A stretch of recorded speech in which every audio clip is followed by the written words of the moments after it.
Welcome to Your Inspired Journey. I'm Carla Andrews, and I'm here with the beautiful Lisa Latimer. She is a facilitator like no other. She will bring us some information in regards to how us women can connect to our greatness and really achieve the goals that we are set to achieve. Welcome, Lisa. Thank you for being on the show. Thank you so much for having me, Carla. It's great to see you again. I'm telling you, the last conversation we had was really juicy and had some awesome information that I think all of us can really, take just a little bit of that information and apply it to our lives. And so, first, of course, I want the audience to know who you are and how did you get to this journey, right? Being an entrepreneur, being a facilitator, helping women all around the world. Yes, absolutely. So I'm a mom, I'm an author, and like you mentioned, I'm a self-awareness facilitator and advocate. And I'm also a little bit of a late bloomer in life. I spent my mid-teens to about late 20s in two pretty toxic relationships that left me with insecurities and a crippling fear of failure and low self-esteem. Once I got to a certain point where I grew in self-awareness, I had to first distance myself from those influences. I discovered a greatness and a purpose and a power and energy that I never in my wildest dreams could have imagined that I had. Now, by my mid-30s, I had my two children back to back, and I had a brief but very rewarding career as an ultrasound technician, and I got thrown into stay-at-home motherhood. And I wish I could say that I handled the adjustment a little bit more gracefully than I actually did. But I kind of went back into a place where I felt like I was just sitting on my power and my gifts and my talents. And I finally got real and realized that I had to stop living in the fear of other people's opinions and judgments of me. And I really had to clearly define what fulfills me if I wanted to offer myself, my family, and the world the best Lisa Latimer that I could. Oh my God! I mean, you're sharing so much, information that I think let's take it a bite. I mean, because that was phenomenal, Lisa. I mean, first of all, about the self-awareness. How crucial is that, right? To be able to achieve what it is that we really want out of life for ourselves, our family, as you mentioned, and to be able to serve the world. Because that is literally what your inspired journey is about, right? Is to be able to connect to what it is your all your gifting. How talk to us about self-awareness. That is such a huge word for me. Self-awareness is such an underrated and really a topic that not that many people cover. But it takes me back to an interview question that I was asked when I was 15 years old. I'm 42 years old right now. And I remember this as clear as day. The person interviewing me said, "Who is Lisa Latimer?" And you would think, who is supposed to be the expert on you? You are, right? That That makes question, sense. that question stumped me. And if I were to guess, I would say that 90% of people, if you ask them out of the blue, "Who are you?" it would throw them for a loop. So where self-awareness became so apparent to me in terms of the necessity was when I realized that I was in a pattern of allowing myself to be in abusive relationships because I was buying this kind of caricature of myself that people that wanted to manipulate me and take my power away from me fed to me. It was all lies, it was all inaccurate. But I didn't have a deep enough awareness of who I was at that time. So when you don't have those steady roots in who you are, it becomes a lot easier to be shaken and thrown off your path by other people, circumstances, situations.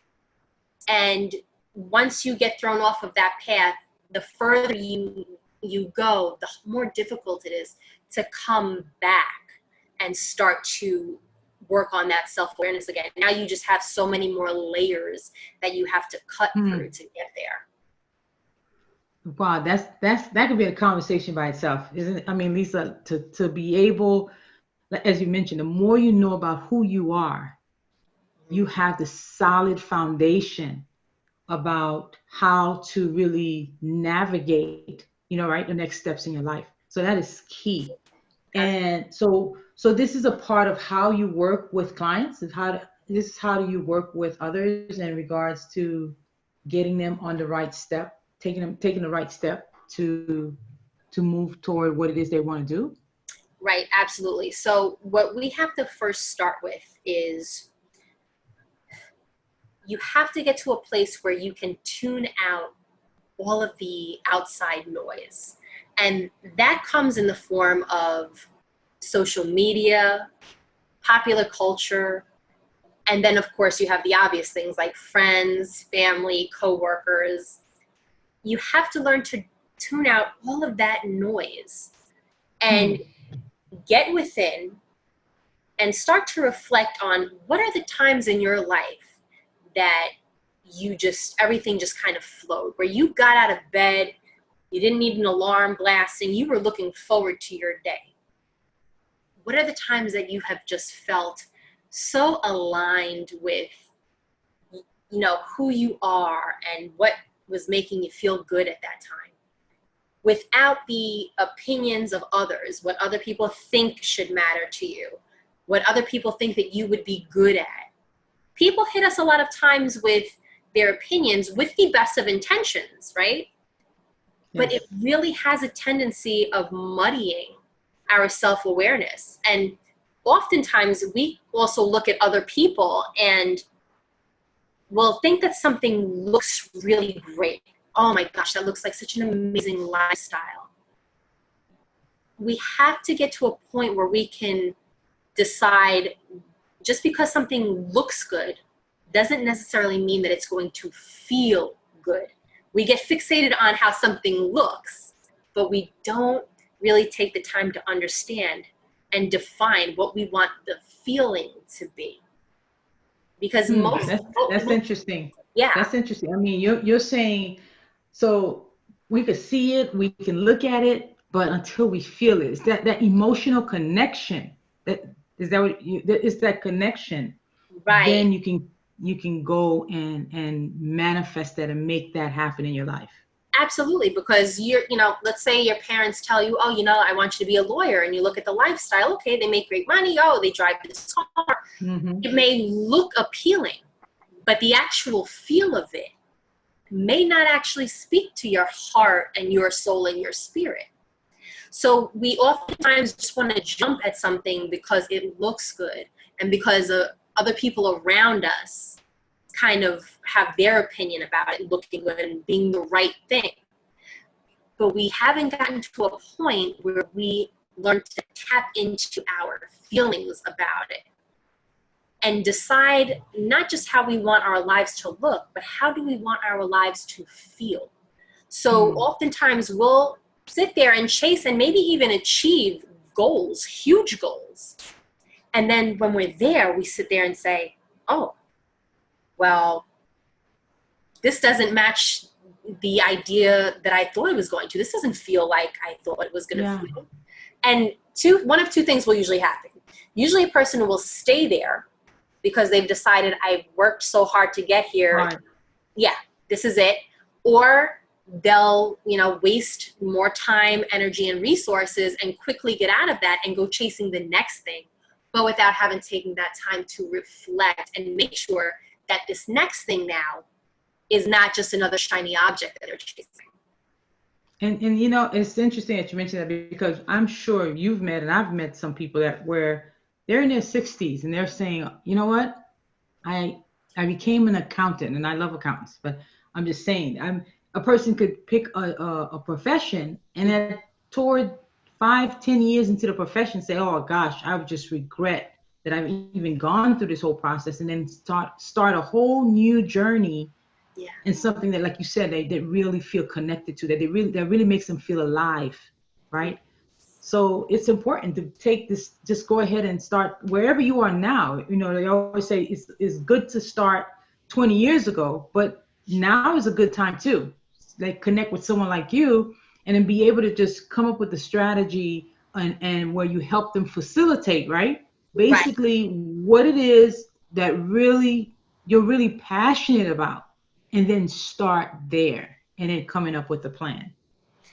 Absolutely, Carla.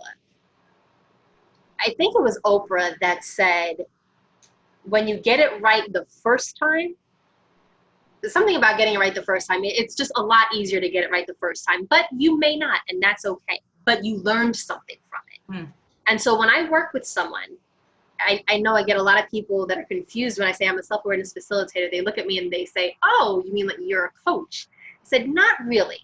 What the difference between myself and a coach is that I actually make you go to your past, whereas a coach will help you kind of move the ball from where you are in the present forward. Yeah. We get into the past because in order to understand what speaks to your heart and soul, you have to look backwards. You have to understand patterns that you have of behavior that might be holding you back. So we get into looking at false truths, self-limiting beliefs, and the majority of these things are born from past experiences that may have been negative, that either someone's in denial about or is completely unaware of.